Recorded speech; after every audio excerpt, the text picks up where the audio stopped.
Hello everyone, मैं doctor Anuj Kumar, assistant professor in mathematics department. Student, last की videos में हमने कर्व फिटिंग को फिनिश किया था और आज हम स्टार्ट करेंगे कोरिलेशन।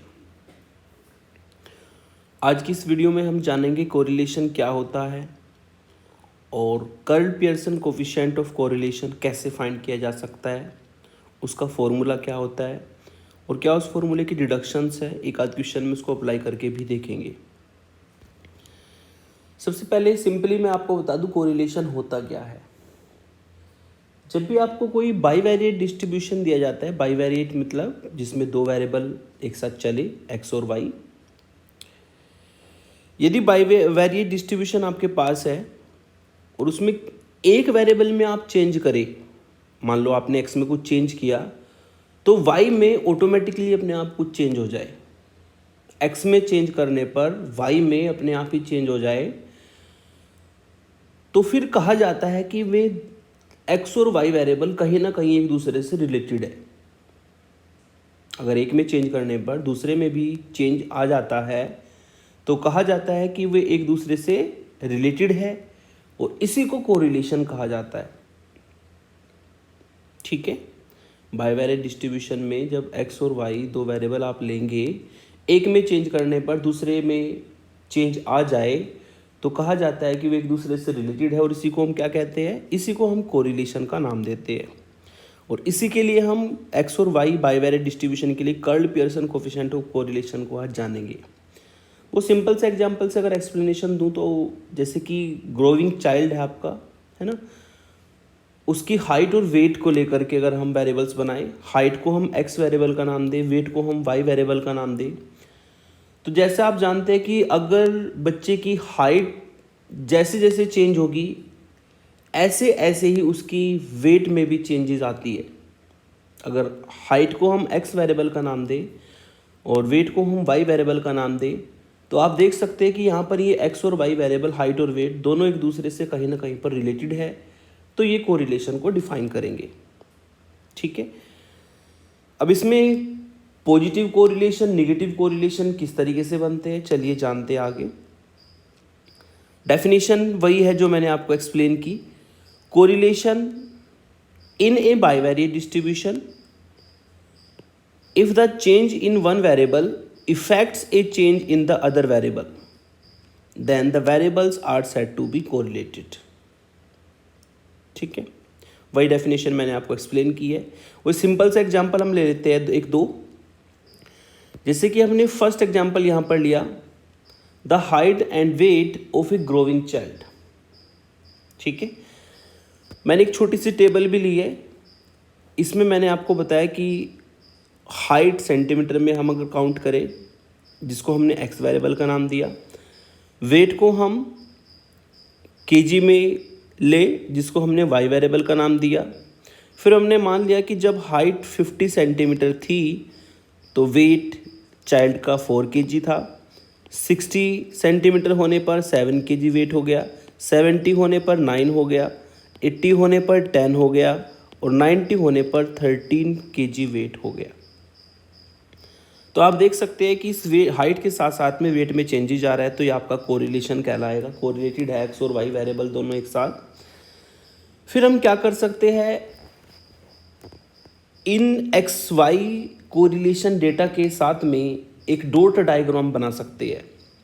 डॉट डायग्राम जिसको हम स्कैटर डायग्राम भी कहते हैं, स्कैटर डायग्राम और डॉट डायग्राम दोनों का एक ही मतलब है, डॉट डायग्राम। ये कैसे बनता है, आपको वही एक्स और वाई एक्सिस पर इन पॉइंटों को बनाना है। मैंने एक्स एक्सिस पर कंसिडर किया 50, 60, 70, 80, 90 इस तरीके से कहीं पर होगा, और 2 के स्केल में मैंने 2, 4, 6, 8 या मैंने लिया वाई एक्सिस पर। जैसे कि टेबल आपको ये कहती है कि जब वेट 50 होगा तो जब हाइट 50 सेंटीमीटर होगी तो वेट 4 केजी होगा, तो 50 के ऊपर और 4 के पास मैंने एक डॉट लगाया इस तरीके से। 60 पर 7 हो जाएगा, तो 60 पर 7 होगा जो कि ऑलमोस्ट यहाँ पर बनेगा। ये मैंने डॉट लगाया। फिर 70 पर 9 होगा, 70 पर 9 हो गया। 9 थोड़ा सा ऊपर हो जाएगा 8 की, तो यहाँ पर हो जाएगा। 80 पर 10 होगा, 80 पर 10, तो ये थोड़ा सा यहाँ पर बन जाएगा। और 90 पर 13, 90 पर 13 जब बनेगा तो वो थोड़ा सा यहाँ पर बनेगा। तो ये हमने एक स्कैटर डायग्राम बनाया, डॉट डायग्राम बनाया। अगर इस डायग्राम को हम देखें तो ये इस तरीके से डॉट डायग्राम मिलता है। अब इसमें अगर हम इन डॉट्स के कोरस्पॉन्ड्स एक लाइन को ड्रॉ करें, इस तरीके से एक लाइन ड्रॉ हो जाएगी, तो आप देख सकते हैं कि ये वेरिएबल्स x और y हमारे कोरिलेटेड है और इस लाइन के ऑलमोस्ट नियर आपको सारे के सारे डॉट्स मिलेंगे। ठीक है।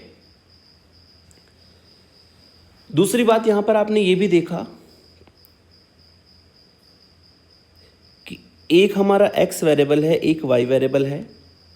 फिगर को देखा जाए तो फिगर में भी वो ग्राफ आपको इंक्रीज नजर आएगा।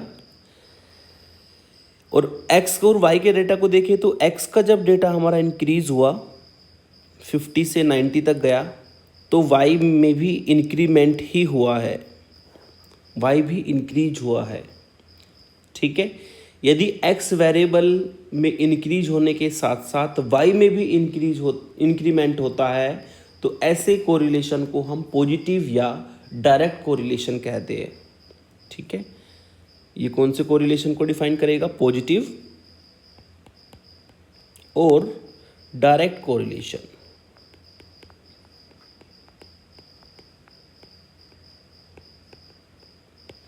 ठीक है। जब स्केटर डायग्राम में आपको ग्राफ इंक्रीमेंट में ही नजर आए, या फिर टेबल से भी आप देख सकते हैं, टेबल में अगर x में इंक्रीमेंट हुआ है तो y में भी आपको साइमल्टेनियसली इंक्रीमेंट मिले, तो इस तरह का जो कोरिलेशन होगा वो पॉजिटिव और डायरेक्ट कोरिलेशन कहलाता है। चलिए एक आधा एग्जांपल और लेते हैं। दूसरा एग्जांपल मैंने लिया, कोई भी प्रोडक्ट ले सकते हैं। यहाँ पे मैंने राइस को लिया, price and demand of rice. अगर हम राइस की प्राइस और डिमांड के लिए एक टेबल ले, तो मान लेते हैं वो आपको दिया है, प्राइस तो दिया है आपको रुपीज़ में, जिसको हमने एक्स का नाम दिया। क्वांटिटी सोल्ड, जितनी क्वांटिटी बिकी है वो केजी में है, जिसको हमने वाई का नाम दिया। और हमने टेबल, एक छोटी सी टेबल ली कि जब 10 रुपीज़ प्राइस था तो 200 केजी सेल हुआ राइस, है ना। जब 20 था तो 150 केजी सेल हुआ। ऐसी 30 पर 100 हुआ, और 40 पर 80 हुआ, और 50 पर 60 हुआ। ठीक है। तो इसका भी हम स्कैटर डायग्राम बना सकते हैं। स्कैटर डायग्राम या डॉट डायग्राम जिसको आप कहते हैं। तो इसका अगर स्कैटर डायग्राम बनाया जाए 10 पर 200, जो कि आपको ऑलमोस्ट यहाँ पर मिलेगा, 20 पर 150, 20 पर 150,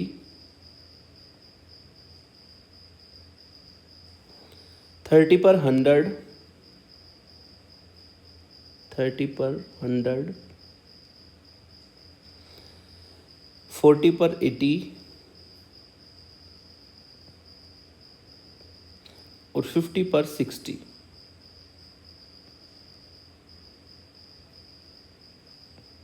तो इस तरीके से हमने डॉट्स बनाए, और इन डॉट्स के कोरस्पॉन्ड एक लाइन डालते हैं। अब हम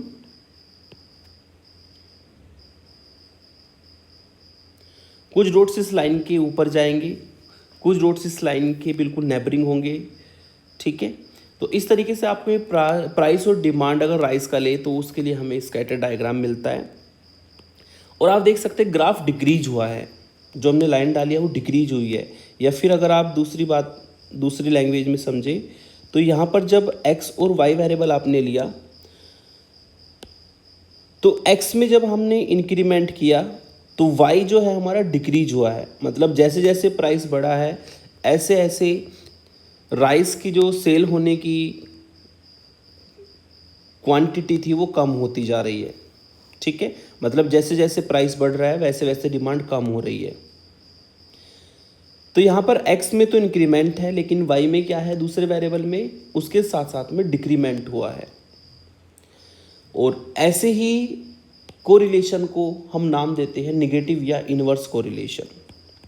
निगेटिव या इनवर्स कोरिलेशन।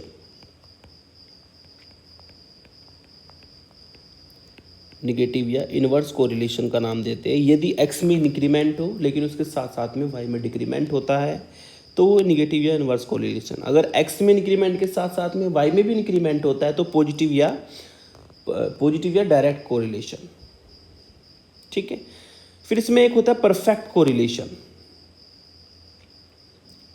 तीसरे नंबर पे हम बात करते हैं परफेक्ट कोरिलेशन की।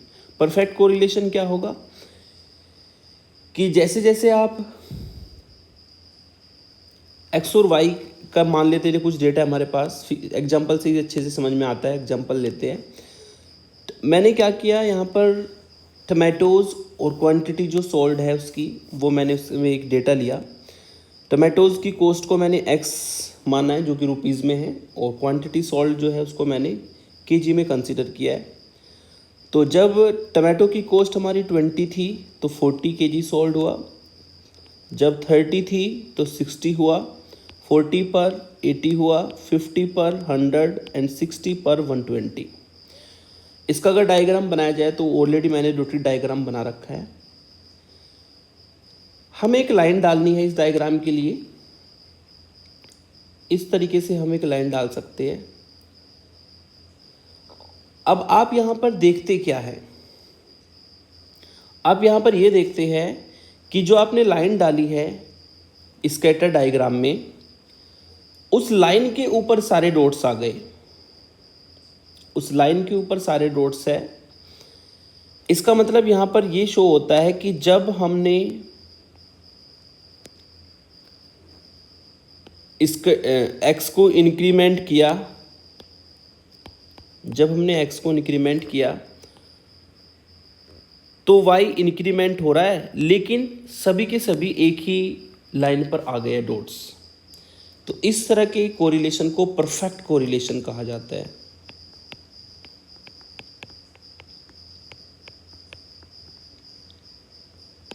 इसको कहा जाएगा परफेक्ट कोरिलेशन।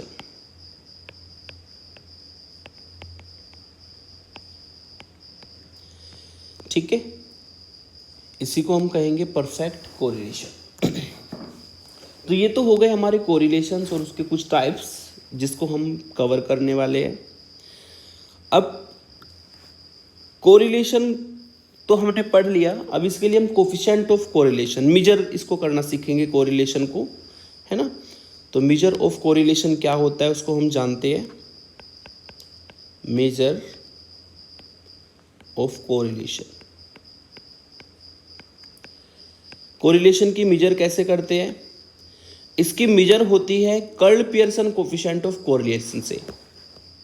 ठीक है, किसी भी एक्स वाई बाइवेरिएट डिस्ट्रीब्यूशन के लिए जो दो वेरिएबल का डिस्ट्रीब्यूशन है उसके लिए आप curl Pearson coefficient of correlation find कर सकते हैं, जो कि कोरिलेशन की मेजर कहलाती है।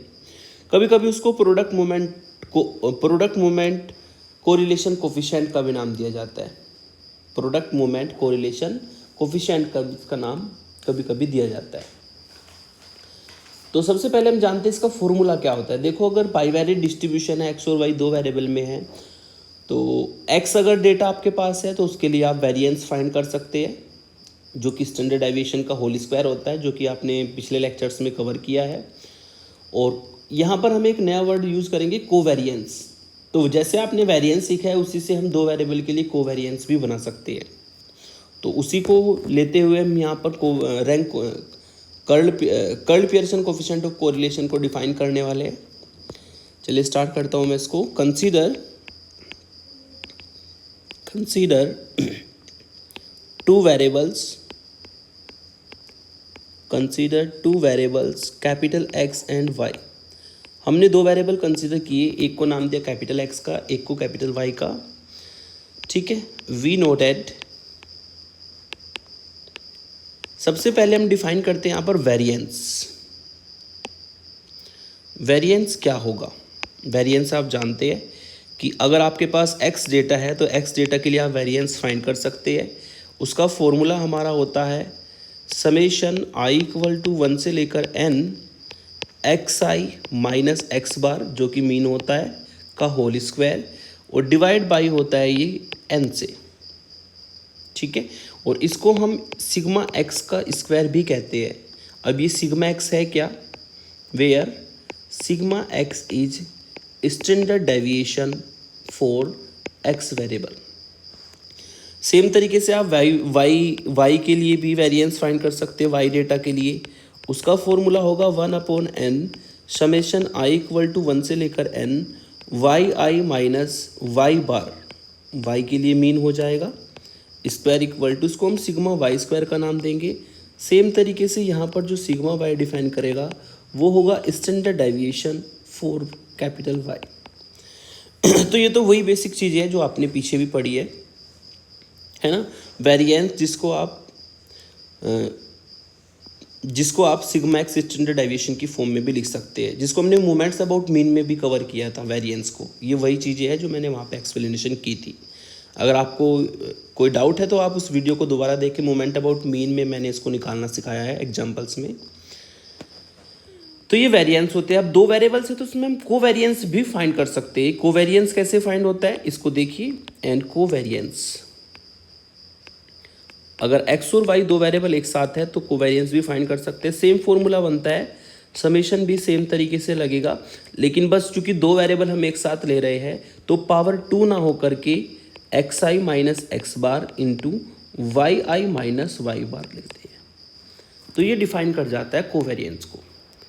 तो अगर आपके पास x और y डेटा है तो x के लिए आप वेरिएंस फाइंड कर सकते हैं, y के लिए, और कोवेरिएंस दोनों वेरिएबल के लिए एक साथ फाइंड कर सकते हैं, ठीक है। दोनों वेरिएबल के लिए अगर वेरिएंस एक साथ निकाले तो वो कोवेरिएंस का नाम हम उसको देते हैं। इसी से डिफाइन करेंगे हम Karl Pearson coefficient of correlation. Now Karl Pearson coefficient of correlation.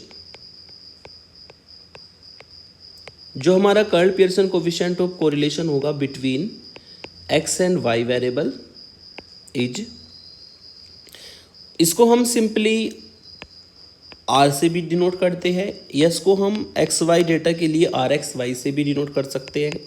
दोनों नोटेशन चलती है और इसका बहुत सिंपल सा फॉर्मूला होता है। कोवेरिएंस निकालना होता है x और y के लिए और डिवाइड बाई अंडर रूट में लेना होता है हमें variance of x into variance of y। तो ये फॉर्मूला अप्लाई करके आप curl Pearson coefficient of correlation को बहुत इजीली फाइंड कर सकते हैं, ठीक है। इन सब की वैल्यू रख देते हैं। कोवेरिएंस की वैल्यू हमने निकाली है ऊपर 1/n समेशन i बराबर n 1 से लेकर n xi माइनस एक्स बार yi माइनस वाई बार, जो कि ऊपर हमारी इक्वेशन भी डाल सकते हैं आप। इसको इक्वेशन 1, इसको 2, इसको 3, फ्रॉम 3 एंड 1 एंड 2 का यूज करेंगे हम यहाँ पर। अंडर रूट में हमारा variance for the x data यानी कि 1/n summation i equal to 1 से लेकर n xi minus x bar का whole square and into 1/n summation i equal to 1 से लेकर n yi minus Y bar का होल स्क्वायर। तो equation 1, 2, 3 से हमने यहाँ पर वैल्यू पुट की। तो इस तरीके से आपका कोरिलेशन कोफिशिएंट को हम डिफाइन कर सकते हैं, जिसको हम Karl Pearson coefficient of correlation कहते हैं। अब इसको हम सिग्मा एक्स सिग्मा वाई की फॉर्म में भी कन्वर्ट कर सकते हैं। किस तरीके से, यहीं पर शॉर्ट में बता देता हूँ। 1/n ऊपर वाले को तो हमें सेम रखना है यहाँ पर, xi माइनस एक्स बार yi माइनस वाई बार, इसको हमने सेम रखना है। लेकिन नीचे आप जानते हैं कि जो हमारा ये येलो कलर से हाईलाइट करता हूँ, ये वाला एक्सप्रेशन सिग्मा एक्स का होल स्क्वायर है, ये वाला एक्सप्रेशन सिग्मा वाई का होल स्क्वायर है ना। तो चूंकि अंडर रूट है तो अंडर रूट से स्क्वायर हट जाएगा, तो यहाँ पर आपको sigma X into sigma Y मिलेगा सिंपली, ठीक है। तो कभी कभी सिग्मा एक्स सिग्मा वाई की फॉर्म में भी हमें फॉर्मूला यूज करना पड़ता है, तो आप इसको इस तरीके से डिडक्ट कर सकते हो सिग्मा एक्स सिग्मा वाई की फॉर्म में। या इसको थोड़ा और सिंप्लीफाई कर सकते हैं। अगर इसमें हम थोड़ा सा और सिंप्लीफिकेशन लाए तो 1/n को अंडर रूट से बाहर लेकर ऊपर वाले 1/n से काट सकते हैं। तो आपका फॉर्मूला बनेगा समेशन i इक्वल टू 1 से लेकर n xi minus x bar into yi minus Y bar divide by under root summation i बराबर 1 से लेकर n xi minus x bar का whole square into summation i equal to 1 से लेकर n yi minus Y bar का whole square. तो 1/n यहाँ पर 1/n से कॉमन लेकर के कट जाएगा। तो एक हमारा ये हो जाएगा फॉर्मूला जो मैंने जस्ट अभी फॉर्म किया है। इसको भी हम नेक्स्ट वीडियो में जो एग्जांपल्स होंगे यही मेन फॉर्मूला हम यूज़ करने वाले हैं, ठीक है। इसको हम नाम देते हैं ऊपर वाली इक्वेशन को इक्वेशन नंबर 4 और इसको हम नाम देते हैं इक्वेशन नंबर 5, ठीक है जी। तो ये हमारा इक्वेशन 5 में जो फॉर्मूला है नेक्स्ट वीडियो में यूज होगा, तो उसको आप लर्न कर लेंगे। ये curl Pearson coefficient of correlation को फाइंड करने का फॉर्मूला होता है। और अगर इक्वेशन 4 को देखें तो उससे भी हमारा एक फॉर्मूला बन जाएगा, है ना। फ्रॉम फोर फॉर्मूला होगा हमारा r x y is equal to summation i equal to 1 से लेकर n x i minus x bar into y i minus Y bar और divide by n sigma x into sigma y. तो ये भी हमारा formula हो जाएगा यदि आप इक्वेशन 4 को लेते हैं तो, ठीक है। तो ये हमारे दो बेसिकली फॉर्मूलेस में आ जाएंगे। अब इसको हम थोड़ा सा और छोटा कर सकते हैं फॉर्मूले को। किस तरीके से, अगर हम यहाँ पर कैपिटल X को नाम दें x i minus x bar का और कैपिटल Y को नाम दे Y i minus Y bar का, ठीक है। अब ये दोनों है क्या, ये है deviation from arithmetic mean. Capital X को हमने किसका नाम दिया है, डेविएशन फ्रॉम अर्थमेटिक मीन। ये अर्थमेटिक मीन के लिए डेविएशन हो जाएगा। तो हमारा जो इक्वेशन 5 है वो किस फॉर्म में रिड्यूस होगी, वो हो जाएगी r x y is equal to, ये सिंपली बन जाएगा समेशन एक्स वाई, नीचे अंडर रूट में सिंपली आ जाएगा समेशन एक्स का होल स्क्वायर इनटू में समेशन वाई का होल स्क्वायर, ठीक है। ये हमारा सिंपल सा फॉर्मूला कन्वर्ट हो जाएगा।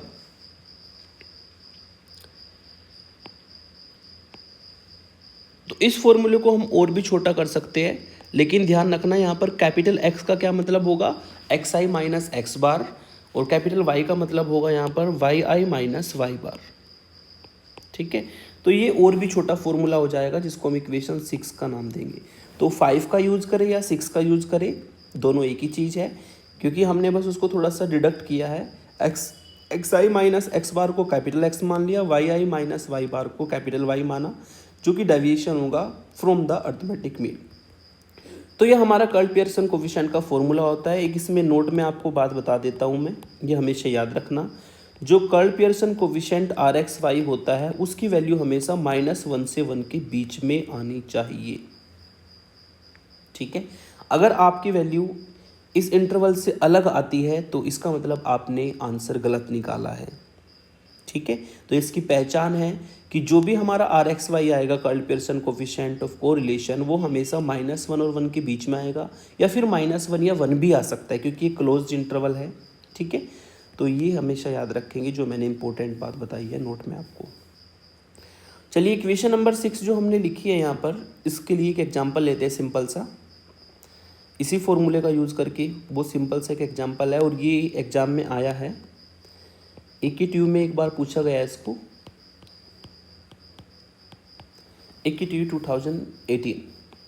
इसमें दिया गया है आपको कि आर एक्स वाई जो कि कर्ल पियर्सन कोफिशिएंट है उसकी वैल्यू दी है, सिग्मा एक्स वाई की वैल्यू दी है, सिग्मा एक्स स्क्वायर की वैल्यू है और सिग्मा वाई की वैल्यू दी है, ठीक है।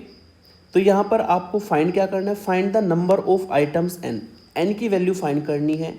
और एक्स और वाई को कहा गया है कि x and y are the deviation from the arithmetic mean, यानी कि जो हमने कैपिटल एक्स और कैपिटल वाई में फॉर्मूला लिखा है उसको यहाँ पर इजीली यूज किया जा सकता है, तो जो हमें गिवन डेटा है सबसे पहले हमने उसको लिखा, गिवन है हमें ये सब चीज़ें। फिर जो हमारा फॉर्मूला हमने कैपिटल एक्स वाई की फॉर्म में लिखा है, कैपिटल एक्स होता है एक्स माइनस एक्स बार, कैपिटल वाई होता है वाई माइनस वाई बार, जो कि डेविएशन होता है अर्थमेटिक मीन के लिए, जो कि आपको गिवन भी है क्वेश्चन में कि डेविएशन है फ्रॉम द अर्थमेटिक मीन। तो ये हमने फॉर्मूला यूज़ किया। अब हमारे पास सारी वैल्यू है, आर एक्स वाई की भी वैल्यू है, सिग्मा एक्स वाई की भी है, सिग्मा एक्स स्क्वायर की भी है, लेकिन हमारे पास सिग्मा वाई स्क्वायर की वैल्यू नहीं है। सिग्मा वाई स्क्वायर की वैल्यू तो है नहीं, लेकिन हमारे पास सिग्मा वाई है। और सिग्मा वाई क्या होता है? Standard deviation for the y data. तो आप स्टैंडर्ड डेविएशन का फॉर्मूला यूज़ करके इसको फाइंड कर सकते हैं सिग्मा वाई स्क्वायर को। चलिए देखिए कैसे करते हैं। नाउ अब जानते हैं कि जो हमारा सिग्मा वाई का होल स्क्वायर होगा स्टैंडर्ड डेविएशन, वो डिफाइन करता है वेरिएंस को, और वेरिएंस का मतलब होगा समेशन आई इक्वल टू 1 से लेकर n y i minus Y bar का whole square divide by n, या सिंपली आप ऐसा भी बोल सकते हैं समेशन कैपिटल वाई का होल स्क्वायर अपॉन n। ठीक है, जो कि आपने जस्ट ऊपर भी पढ़ा है। सबकी वैल्यू रख देंगे। इसकी वैल्यू है हमारी 8 का होल स्क्वायर हो जाएगा summation y square divide by n। तो इससे आपको समेशन वाई स्क्वायर की वैल्यू मिलेगी 8n। तो जिसकी हमें ज़रूरत थी वो हमारे निकल गया, इक्वेशन 2 डाल देते हैं, है ना।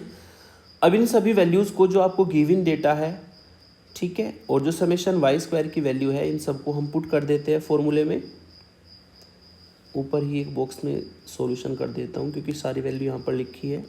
Now r x y equal to summation x y की वैल्यू 120 है, अंडर रूट में सिग्मा एक्स स्क्वायर की वैल्यू 90 है, और multiply by sigma y square की वैल्यू हमने निकाली है, सॉरी ये 8 स्क्वायर था ना, तो 8 का स्क्वायर 64 होगा, 8 का स्क्वायर 64 आएगा। तो ये इंटू में 64n हमें मिलेगा। ठीक है, आर एक्स वाई की वैल्यू भी हमें गिवन है 0.5, रख देता हूँ उसको भी मैं 0.5। ठीक है, इसको सिंप्लीफाई कर लेते हैं। सिंप्लीफाई कैसे होगा? इसका हम दोनों साइड में होल स्क्वायर करते हैं तो ये 0.25 बन जाएगा। इधर 120 की मल्टीप्लाई 120 के साथ करेंगे होल स्क्वायर की वजह से, और नीचे से अंडर रूट हट जाएगा। ठीक है, इसको अगर सिंप्लीफाई करें तो 64n की वैल्यू को हम निकाल सकते हैं इजीली। 64n इधर आ जाएगा, बाकी सबको दूसरी साइड ले जाएंगे। 120 मल्टीप्लाई 120 डिवाइड बाई 90 मल्टीप्लाई 0.25। ठीक है, ये हमें वैल्यू मिलेगी। इसको अगर सिंप्लीफाई करें तो आप कैलकुलेटर से इसको सिंप्लीफाई करेंगे तो n की वैल्यू आपको प्राप्त होगी, वो होगा n इक्वल टू 10। तो ये क्वेश्चन आपका एक बार एग्जाम में आया है, बहुत सिंपल सा एग्जाम्पल था जो कि मैंने यहाँ पर आपको बताया। अब इसमें कुछ चीज़ें आपको ये भी ध्यान में रखनी है, कुछ नोट में बातें बताता हूँ। यदि स्कैटर डायग्राम में आपको इस तरीके से इंक्रीजिंग डायग्राम मिलता हो, जिस तरीके से मैंने यहाँ पर डॉट्स को लेकर के बनाया है, ठीक है, डॉट्स देख सकते हैं काफ़ी क्लोज है एक दूसरे के, या सिंपली ये कह दीजिए आर की वैल्यू हमारी +1 आ जाए, ठीक है, तो उस केस में जो हमारा कोरिलेशन होगा वो परफेक्ट पॉजिटिव कोरिलेशन कहलाता है। फिर दूसरा इसका जस्ट अपोजिट है, यदि आर की वैल्यू -1 आ जाए और डायग्राम में आपका ग्राफ देख लीजिए डिक्रीज होता हुआ नजर आए, तो इसको हम कहेंगे परफेक्ट निगेटिव कोरिलेशन।